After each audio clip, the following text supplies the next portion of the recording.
everyone. Welcome to the Environmental Science and Engineering Podcast. Today, we're living in a time when water scarcity is becoming more and more pressing across the globe. In regions such as the Middle East, North Africa, Australia, and many island nations, freshwater resources are rapidly depleting. Climate change, population growth, and pollution are making access to clean water increasingly difficult every year. At this point, a question naturally comes to mind. If we are surrounded by oceans, why don't we just drink seawater after treating it? After all, the oceans contain almost limitless amounts of water, right? That's a very natural question. But seawater cannot be consumed directly because it contains, on average, about 35 grams of dissolved salts per liter. This salinity level is far above what the human body can tolerate. Drinking seawater would actually make us thirstier. Our kidneys would have to use more water to excrete the excess salt, leading to dehydration. So, in order to make seawater usable, we need to remove its salts and other impurities. And this is where desalination comes in. So that's our topic today, desalination. What is it, how does it work, and which methods are most widely used? Let's begin with a definition. Sure. Desalination is the process of removing dissolved salts and impurities from seawater, brackish groundwater, or even treated wastewater to produce fresh, potable, or usable water. The goal is to make the water suitable for human consumption, industrial processes, or agricultural irrigation. Seawater is the most common source, since it's nearly unlimited, but in arid regions, brackish groundwater is also an important option. So this isn't just for drinking water. Desalination is also widely applied in agriculture and industry. But how exactly does it work? Are there major differences between methods? Yes, there are two main categories, membrane-based processes and thermal distillation processes. The leading membrane technology is reverse osmosis. In this method, water is pushed under high pressure through a semi-permeable membrane, which separates the water from salts and other dissolved substances. In thermal processes, such as multi-stage flash and multi-effect distillation, seawater is heated until it evaporates, and then the vapor is condensed into fresh water. So one works more like physical filtration, while the other is based on evaporation. How do they compare in terms of energy consumption? Reverse osmosis generally consumes far less energy compared to thermal distillation. Modern RO plants typically require about 2.5 to 3 kilowatt-hours of energy to produce 1 cubic meter of fresh water. In the best cases, this figure drops as low as 2.27 kilowatt-hours per cubic meter. Thermal distillation, on the other hand, requires much more energy, especially for the heating stage. However, in regions with extremely high salinity, like the Arabian Gulf, thermal methods can sometimes be more effective. And which method is more common worldwide?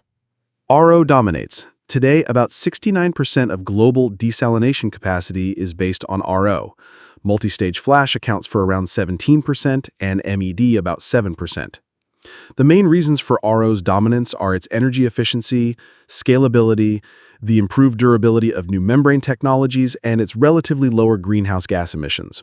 It also produces less brine waste compared to thermal methods. So in terms of energy efficiency and environmental impact, RO is ahead, though thermal systems still have their advantages in certain cases. I guess in the next part, we can take a closer look at the history of desalination, how it evolved, and some important applications around the world. We've discussed what desalination is, why we need it, and its most common methods. Now, let's take a step back and look at the history of this technology. The advanced membrane systems and massive thermal plants we see today didn't appear overnight. Humanity has been experimenting with ways to make seawater drinkable for centuries. Exactly. Desalination isn't a modern invention. It goes back to ancient times. One of the earliest records comes from the 4th century BC.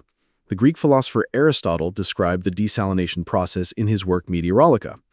But practical applications are even older. As early as 1400 BC, coastal communities were using basic distillation techniques to obtain fresh water. By around 200 AD, simple distillation devices were being used on ships to provide drinking water for sailors. So it began as a survival technique. When did the first major modern steps happen? The 19th century was a turning point. In 1869, the British government built a distillation plant in what is now Yemen. Large amounts of seawater were boiled and condensed into drinking water, mainly for British sailors on long voyages.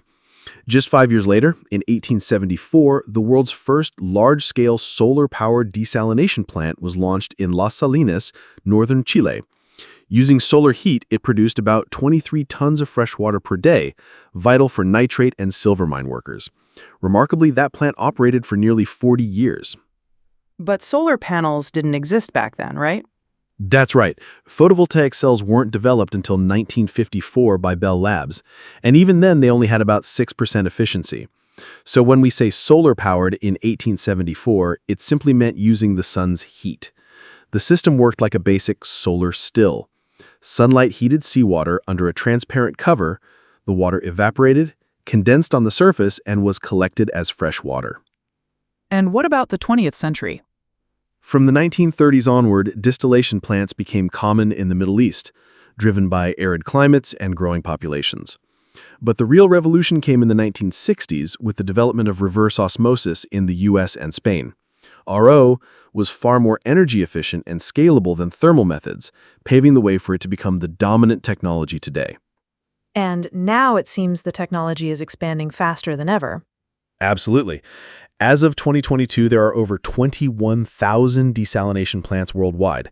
That's nearly double the number from just a decade ago, and the figure is still rising every year.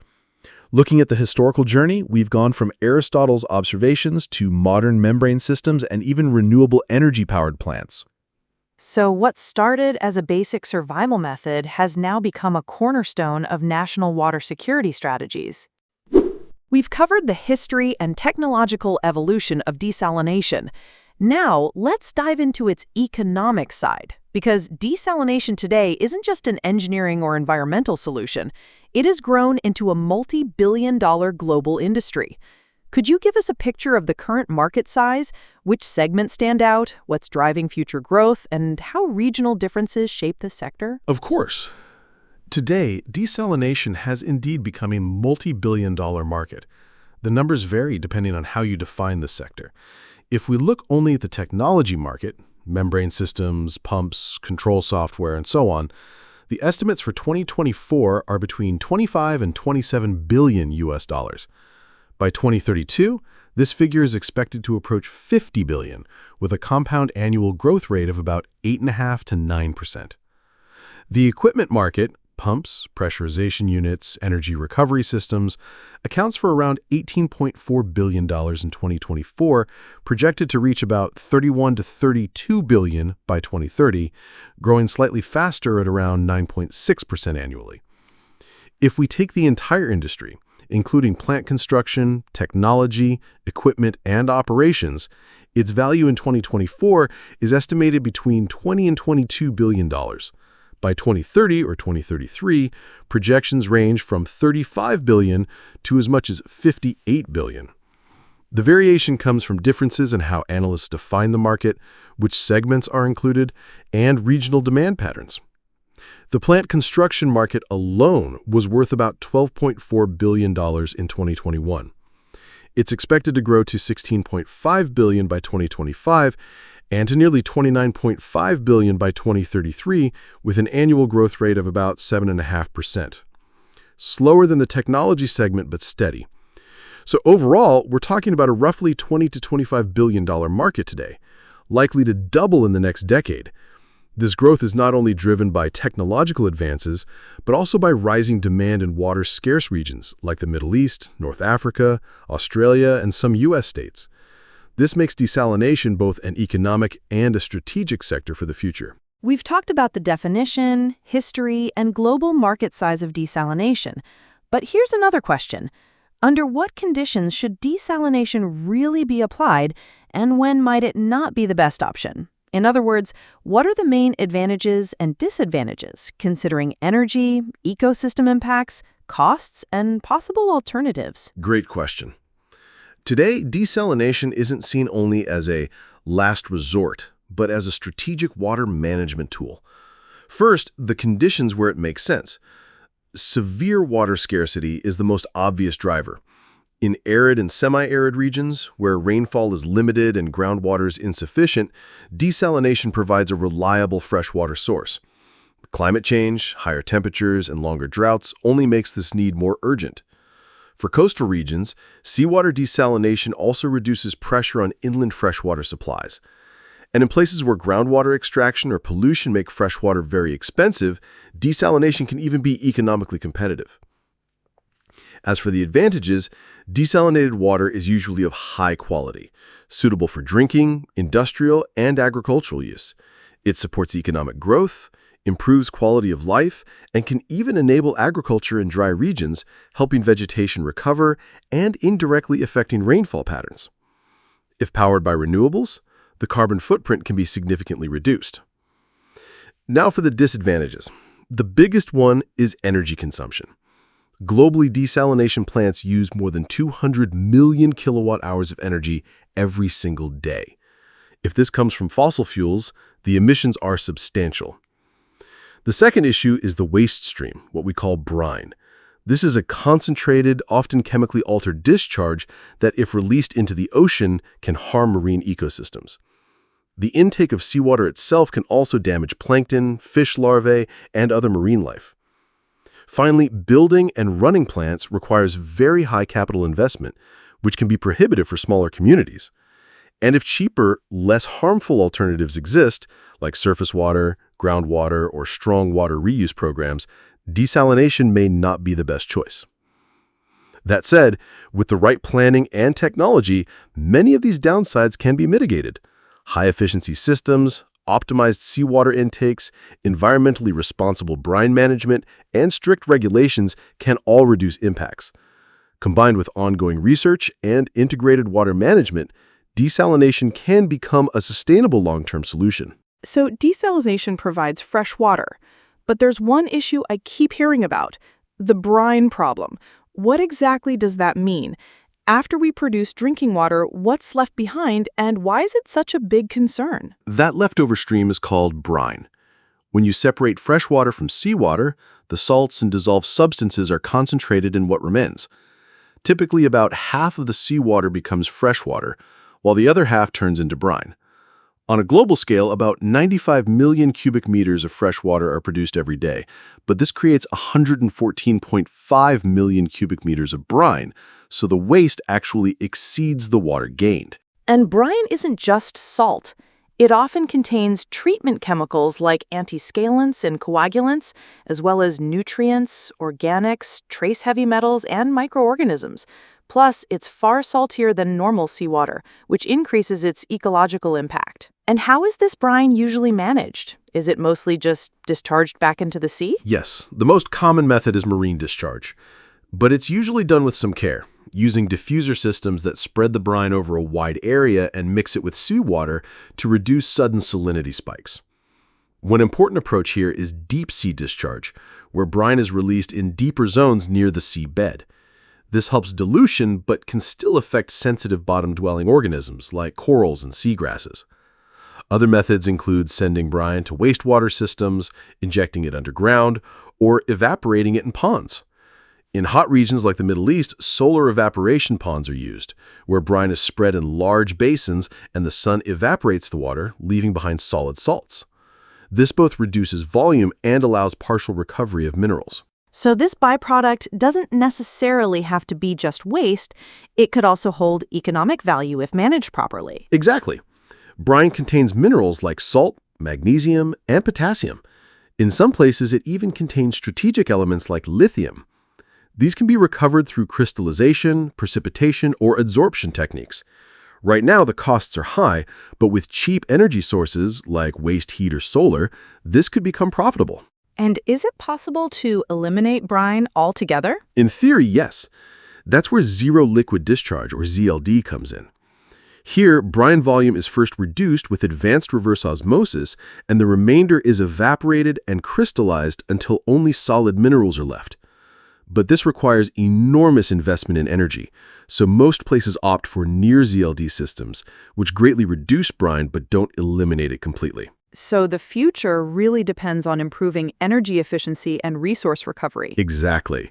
Reducing the amount of brine and finding ways to either safely dispose of it or turn it into an economic resource will be one of the defining challenges for the sustainable future of desalination. Earlier, we talked about what desalination is and how it works, but now I'm wondering, how widespread is this technology around the world? Which countries use it? How long have they been doing so? And what's the situation today? Desalination has actually existed since the mid-20th century, but its global expansion really accelerated in the last 20 to 30 years. In the 1950s, the first large-scale plants came online. Kuwait, for example, became the first country to use desalination for domestic water supply in 1951. Back then, capacity was very limited, but today the picture is completely different.